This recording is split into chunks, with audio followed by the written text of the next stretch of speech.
બનાસકાંઠા જિલ્લામાં સિંચાઈના પાણીની પારાયણ શરૂ થઈ છે। થરાદના ખેડૂતોએ આ મામલે પ્રશાસનને આવેદનપત્ર આપી પાણી આપવા ઉગ્ર રજૂઆત કરી।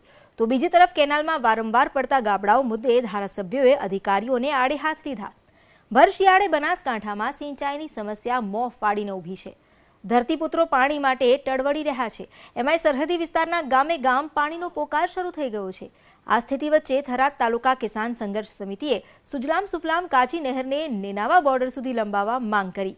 ખેડૂતોનું માનીએ તો નહેરને જો લંબાવવામાં આવે તો સમગ્ર તાલુકાને તેનો લાભ મળી શકે। થરાદના નર્મદા કમાન્ડ વિસ્તારમાં 97 ગામને સમાવેશ કરવાની માંગ સાથેનું આવેદનપત્ર ખેડૂતોએ પ્રશાસનને આપ્યું। તો સુજલામ સુફલામના પરિપત્રની હોડી કરી આંદોલનની ચીમકી પણ ઉચ્ચારી। આ તરફ પાટણ સ્થિત રાધનપુર નર્મદા નિગમની ઓફિસમાં થરાદના ધારાસભ્ય ગુલાબસિંહ રાજપૂતે અધિકારીઓ સાથે મેરેથોન બેઠક યોજી, જેમાં કેનાલમાં વારંવાર પડતા ગાબડા મુદ્દે મંથન કરવામાં આવ્યું। તેમણે બનાસકાંઠા કમાન્ડ એરિયામાં આવતી નર્મદા વિભાગની કેનાલની સમસ્યાને લઈ ખેડૂતોનો અવાજ નર્મદા વિભાગના અધિકારીઓ સમક્ષ રજૂ કર્યો।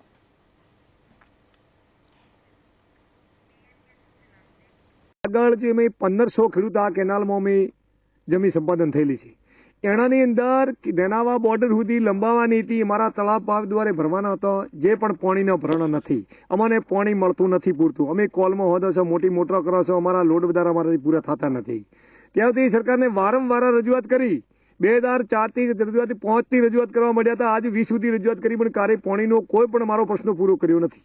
2005 થી સુજલામ સુફલામ સંપાદન થયેલી જમીન છે।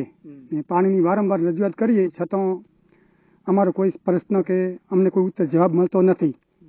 વારંવાર રજૂઆત કરવા છતાં આગળ આસોદરથી પાણી આવે, આસોદરથી આ બાજુ બંધ થઈ જાય અને 97 ગામ જેટલા આના ખેડૂતો 1500 આના ઉપર વસવાટ કરે છે સુજલામ સુફલામ ઉપર સાઈડમાં। 11,834 ક્યુસેક ફૂટ પાણી, જે એટલો મોટો જથ્થો પાણી છોડવાની વાત કરી હતી, એમાં જાહેરાતમાં એમને ચોખ્ખો ઉલ્લેખ કર્યો હતો કે તળાવો ભરવામાં આવશે અને નદીમાં છોડવામાં આવશે। પણ ચોખ્ખો એમને એવું લખ્યું કે સુજલામ સુફલામ જે સ્પ્રેડિંગ કેનાલ બનાસકાંઠામાં આવેલી છે એમાં પાણીનો જથ્થો છોડવાનો રહેશે નહીં। સુજલામ સુફલામ કેનાલ બાબતે ખેડૂતોએ જે આવેદનપત્ર આપ્યું છે તે સંદર્ભે અમે આ બાબતેની જે લાગણી છે એ વડી કચેરીએ પહોંચાડીશું।